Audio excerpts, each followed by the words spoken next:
Hey guys, today I am sitting here again with John Ranello, and I just am so excited about what we're going to talk about today because he has a video that has gone viral. And if you know who John is, he is a phenomenal trainer, but also he's kind of aging backwards. And I think that's real interesting because this video that he posted has gotten over 235,000 views, 43.9 thousand likes, 1,314 comments, and 1,243 shares. So we all know that fitness is important, but this specific video on sprinting, John, why do you think this is getting so much attention? And not just from people your age, you're 75, but young people on TikTok. John just told me that he was at HEB and a young person recognized him as the sprinting guy from TikTok. So I am so excited for John to be here with me today and tell us a little bit about one, why do you think this is getting so much attention? Well, I think, Jenny, there's one reason. I think young people are looking for someone who's older, who's not just falling apart.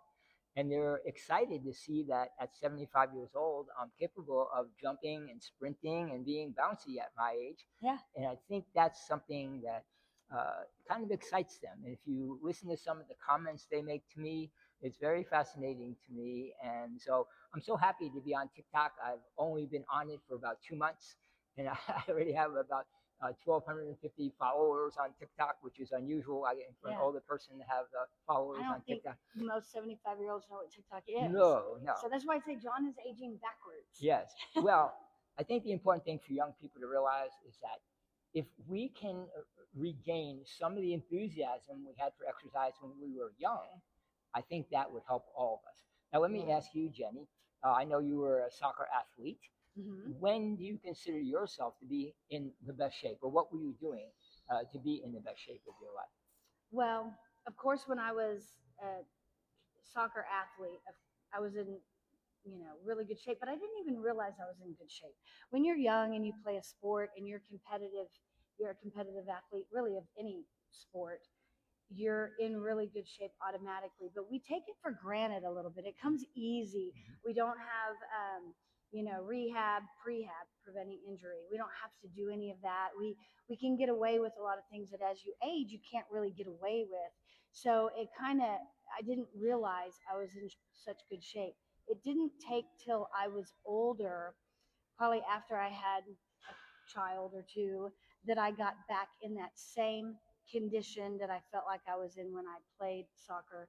But it was a little bit different. So to see you at 75 doing some of the sprint work that I did when I was 30, trying to get back in shape like I was when I was in college playing soccer, it's amazing at 75 that the human body can still do these things and do it well. We're going to post John's video so everybody can see that your moves are amazing. Well, thank you.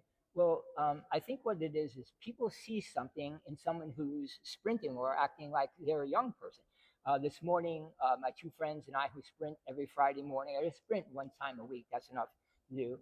But we were out there sprinting on the field, and there was a nice guy, young guy, on the treadmill. He was walking, warming up, and all of a sudden he came on the field and said, "Goes, I want some of what you're doing." So I said, "Great, you can sprint with us." And he sprinted 4 or 5 times. He didn't have to spend the whole hour there sprinting, but he got something out of that, and then he went back and did his routine again.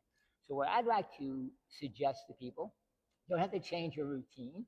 Do your okay. So what do we need to do for sprinting? Number one, we need heavy weight training. There's no way we can do sprinting without weights. We need to do a lot of flexibility exercises, range of motion exercises. We have to prepare ourselves. And then, of course, we have to do the drill so we can do the sprint work correctly. So it takes a little training to do it, but you don't have to change your whole routine initially. I would suggest that you just try to add a few sprints to your workout, and that would be sufficient for you. Now, let me tell you, I know you were a soccer player. One time I was visiting Asheville, North Carolina, a beautiful place. I was there for 3 weeks, and I was looking for a place to sprint, and I found this beautiful little college, Warren Wilson College, that had the greatest soccer field, green grass, up in the mountains, fresh air.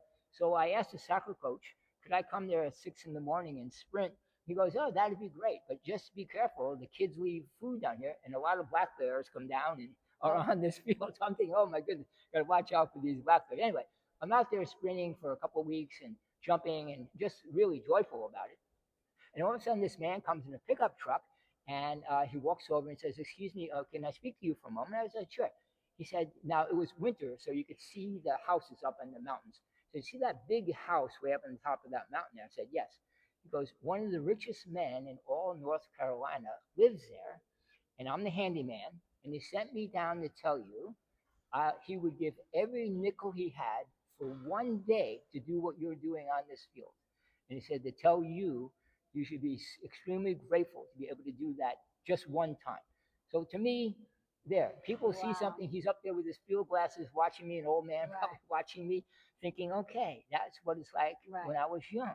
And I think that's what young people are looking for. They're looking for some hope. I got one comment from a young woman. She was saying how she works with older people in, I guess, a Mhm. home, Mhm. and she was very discouraged about aging. And after seeing this, she said, I guess there is hope. And that's what I want to tell people. Right. Yes, we can do this, but Right. it takes a little bit of effort to Takes do work. that. Well, and I think a lot of people, as they get older, they're under this um, idea that their body doesn't move as well. Like they have to just get old. Getting old means their gait is shorter. They don't feel like it. I think a lot of people get into their feelings, like doing things. I know a lot of days when you run or sprint or do your routine, you may not feel like it, but it's doing it anyway and Yes. overcoming that. Yes. How do you think you overcome all the I don't Well, feel like it? that's a great point because I like to point out this book here, The Rise of Superman. It's a terrific book, and it talks about the flow state, and that's a very important point about all this. What inspires me to do this is that I'm releasing these neurochemicals and growth factors that make me feel great. So it's okay. Mm, If you think about it, we used to think of wind sprints, like if you play football, do wind sprints as a punishment. It's more like, okay, this is not fun. right. Okay, I have found that sprinting is fun because I'm releasing these neurochemicals and growth factors that make me feel so good. And so norepinephrine, dopamine, Right. all kinds of fantastic things. Now, one thing we want to say is that comes from what we call the endogenous reward system, something that comes from our brain itself. People in our country like the exogenous reward system. Let me put human growth hormone into myself. Let me take the steroids. Let I me want do to do this. the work. Let me do that. Yeah. Okay. The best way to get human growth hormone is through sprinting. And the best way to release these neurochemicals and make you feel your best and perform your best is by actually sprinting. See, Yeah. so this is what we have to realize that. Well, and I want everybody to also understand that you don't have to be a runner or you don't have to be an ex athlete to do sprint work. It doesn't necessarily take that in order to get the same benefits, same heart benefits, same cardiovascular benefits as it does, to run. So there's other ways that you can Definitely. get that same concept, whether it be, pushing a heavy sled. But I tell my clients to do something 30 seconds or less, all out, All out. full out, like throw it all out there to where you're really exhausting. Your heart expands, your lungs expand due to this extra work that you're doing, and then fully recover. Yes. And you and I talked before this video about exactly what does that look like, and you said the same exact thing. So you use that like 30 seconds, hard as you can, and then completely recover. Now, would you like to take a moment and read some of the comments from these young Actually, people? I would love to, and I think everybody watching would love to see these comments that John is getting, not only from men, also from women, young people, older people, that are really finding what you're doing is fascinating, but they want a piece of that. They do. They really want a piece of your longevity. Love it. So let's get into that. Show me some of these questions. Okay, very so good. this sprinting video that we showed you at the beginning of this video, it got so many comments, so many great ones, and I want to pull one up from. Let's do But, Double B. Double B from TikTok commented, "Love it. My man, you're a freaking inspiration." Yes, you are. I'm 62, just lost 30 pounds, and will be running in 3 separate 5K events this summer. First time in only almost 20 years. Can't wait. Well, Double B, I am so proud of you and I'm excited. And I want you to post to John how you're doing in your events. But, John, how do you want to respond to Double B from TikTok? Well, it's fantastic. He's 51 years old. No, 62. 62 years old, I'm sorry. Even And better. he hasn't run in quite a while. And Uh-huh. now see, the idea is you have to find something that motivates you. Like Yeah. he's looking at this video. I'd love to do that. That would be great for me to do.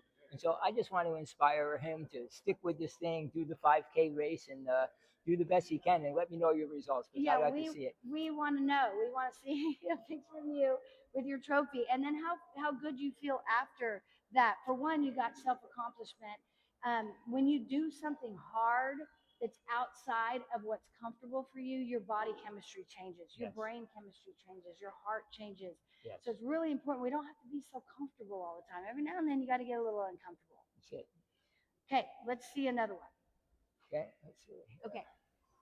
Okay, John, we're gonna move on to the next comment. Is Wrathful Shadow from TikTok Okay. also, and this is such an insane feat for someone within that age range. She puts a 100 and a fire. This is one of my larger goals with athletics for when I'm also becoming very old. So she's, I don't know how old she is. I don't know how old you are, but what would you have to say? I mean, how cool is that? She just thinks you're amazing. Yeah. Well, the thing is, people don't realize what you see in another person is an aspect of yourself just waiting to be developed. And so what they're seeing in me is a part of themselves that they Right. haven't, the potential that they have to do it. So I think that's why all these young people are inspired by this because they realize. I mean, I think if you look at what people think of aging, they think, like you said, it's decline, it's depression, it's being lonely, and so on Right. and so forth. One thing that's helped me is sprinting with younger people. I sprint with these men who are 50, 52 years old. They're 20 some odd years younger than me. And there's no excuses. They expect me to Right. do what I'm doing. So that's helpful to find younger training partners, number one. Right. And it's also important for everyone to realize don't give up. Just eventually you'll get it, but it takes a period of time to acclimate to it. Right. So we also have Banned from Gucci. Okay. Banned from Gucci. She is an ER nurse, and y'all have no idea how impressive this is. I actually think everybody does know how impressive this is. But yes, I mean, me knowing what I know about fitness and wellness and having the clients that I have, I see your videos and I'm impressed. So, and I have also been a competitive athlete my whole life. So Yes. what you do really is impressive. So what do you have to say to Banned from Gucci Again, on TikTok? I'm glad she is banned from Gucci. She's probably spending too much money. But, Yeah. but anyway, forget about the Gucci. Buy yourself a good pair of running shoes. And Yes. I say, get yourself out there. So the training is really, as I said, you have to lift weights before you do it. You have to get bouncy. You have to learn to jump. I mean, Right. a lot of the women experts now are coming out and simply saying 3 things that you need to do.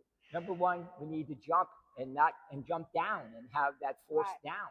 Your And spine needs that type of vibration. that's right. So, and it doesn't have to be high jumps. We're just talking get your feet off the ground. Feet off the You know, ground. depends and on jump. where you're at. The second thing is lift heavy weights. Forget about these little pink dumbbells and stuff like Right. that. Get No more out there and pink lift dumbbells. weights.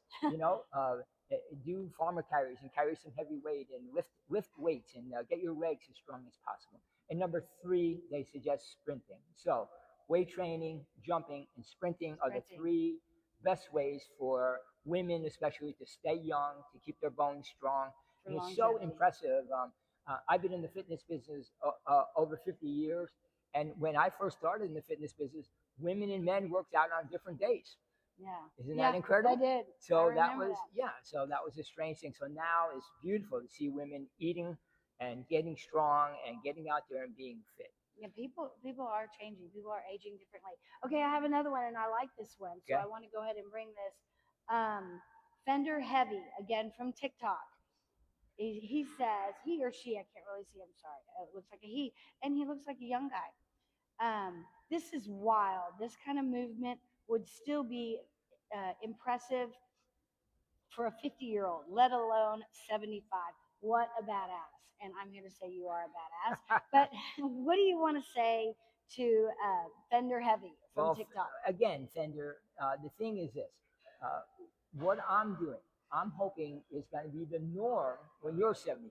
I'm hoping that this could be an inspiration for young people to say, hey, this is possible for all of us to do this, and let's go ahead and do it. Because once one person does something, then other people will say, hey, there's no reason I can't do it. Right. And everyone can do this. So And they can start walking, moving. It doesn't matter what it is, but yes.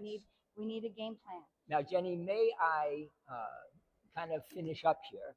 Okay. And I think a lot of people think I can't sprint. I'm not in very good shape. I'm not prepared to do this. Mhm. And I was living in San Diego, and they used to sprint in Balboa Park, which is the biggest municipal park. So beautiful fields out there. And unfortunately, there's many, many homeless men, especially in Balboa Park.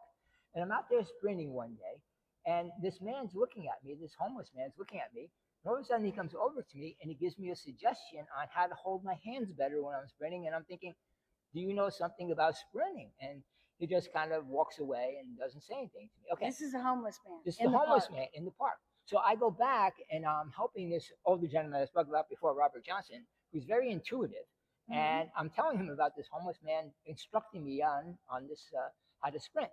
And he goes into his room and he brings out $100 bill. No, he asked me how much would it cost to buy a new pair of sneakers. So I said around $100 running shoes. So he goes into his bedroom, comes out with $100 bill, and he gives it to me and he says, "Give this to the homeless man." Well, I'm much more street smart than he is, and I know if I give this man $100, he's not going to buy any sneakers. Okay. Right. So the next day I go out, same man's there watching me. So I go over to him and say, "Listen, my friend is very kind. He's giving you money. He wants to buy you a pair of running shoes. How would you feel about that?" He goes, "Man, that would be fantastic, right?" So we go to the running shoe store. I buy him socks, beautiful pair of shoes for him, get him sized up and everything like that. And he's walking out with the bag, and I grab the bag for him. He goes, "What's going on?" I go, "Well, I'm not letting you have these sneakers because I know either someone will steal them from you or you'll sell them, and whatever you're doing, drinking Right. wine or whatever." So again, so every day now he meets me out at Balboa Park. He waits for his sneakers. He puts his sneakers on, and of course, at first he was just walking up and down, walking up and down. But after about 3 months, and incredibly, he started doing little jogging, little sprinting with me. Now I'm getting to know him better, and I'm taking him out to breakfast sometimes. I'm bringing him back, letting him shower, and You're such a good person. yeah. And so we're getting to know each other. So now I'm very interested in him, and I said, "How long have you been homeless?" And he said, "I've been in this park for over 20 years, homeless, Wow. drinking wine, not taking care of himself, degrading himself basically." And I said, "Do you have any family?" He said, "Well, yeah, I haven't seen them for over 20 years, but I do have a brother." And I said, "Do you know his phone number?" And he said, "Yes, he is still in our family home, and I remember the number from when I was a child." So I said, "Can you give me the number?" So he gives me the number, and I go back and I call his brother who lives in Houston, and he's a pastor. And I say, tell him my name, and I said, "I found your brother. He's in Balboa Park." And he Wow. starts crying on the phone. "I can't believe you found my brother. I haven't seen him in 20 years. He goes, "Do you know where he is?" I say, "I run with him every day." He goes, "He runs?" I go, "Yeah, he's running with me in Balboa Park." Mhm. So he goes, "I can come out." It was like Monday, Wednesday. "I can meet you in Balboa Park at noon." I tell him where to meet me. And I go, "Great." So the next day when the homeless man comes, I say, "Listen, I want to take you and buy you some new clothes." So I buy him a nice pair of slacks, a shirt, really nice shirt, a nice comfortable pair of shoes. He looked really nice. Showered, shaved, he looks really good. And as he's walking out with the bag, he hands it to me. I said, "No, no, you can hold on to that now. I trust you enough to hold on to those clothes." So he's got his clothes on. And the next day at noon, we're out, the two of us are out there sprinting a little bit. And in walks his brother, this pastor from Houston. And these Wow. both men are holding each other and crying. And I'm crying. Tears are coming down my eyes because it's incredible that I see this transformation. So the point I'm trying to make is, if this homeless person who didn't eat well for 20 years, who drank a lot for 20 years, who didn't do any exercise, if he can, in a few months, transform his life and become a sprinter again, so can all of us. That's true. 2 months after that happened, I get a phone call from this gentleman's brother, the pastor. He says, I just want to tell you, this is like the prodigal son who's returning to his father again. And he said, my brother is now working at a Boys and Girls Club, and he's teaching youngsters how to sprint. And I thought to myself, well, there it is. This is something that sprinting is What a story. transformative and helpful to us all. And he felt so much better from the sprinting. He was releasing dopamine and norepinephrine and all these. Depressed anymore. He was depressed. And so when we have depressed people, we give them these drugs and stuff like that instead of helping them to maybe get in better shape and release the drugs. So again, it's the endogenous within ourselves. We have everything within ourselves to make ourselves feel better. So let me end with this. If we're sitting on the couch eating whatever it is, potato chips and watching TV, our body's going to give us what we're asking for. If we're lifting heavy weights and we're jumping and we're sprinting or we're doing some type of difficult exercise, then the body's going to respond to that also and give us exactly what we need to make us feel our best and perform our best. Right. So I just want to encourage everyone, you don't have to change your routine. Stop eating potato chips in front of the couch. Yeah. Get out and run. Excellent. And then from what I heard John say, and he didn't say it today, but he may just have a program that he's going to start giving for people, that anybody that wants help with sprinting, or how do I get started, or what do I do next. John, how can people find you? Well, they can find me on my now TikTok, apparently. Facebook, TikTok.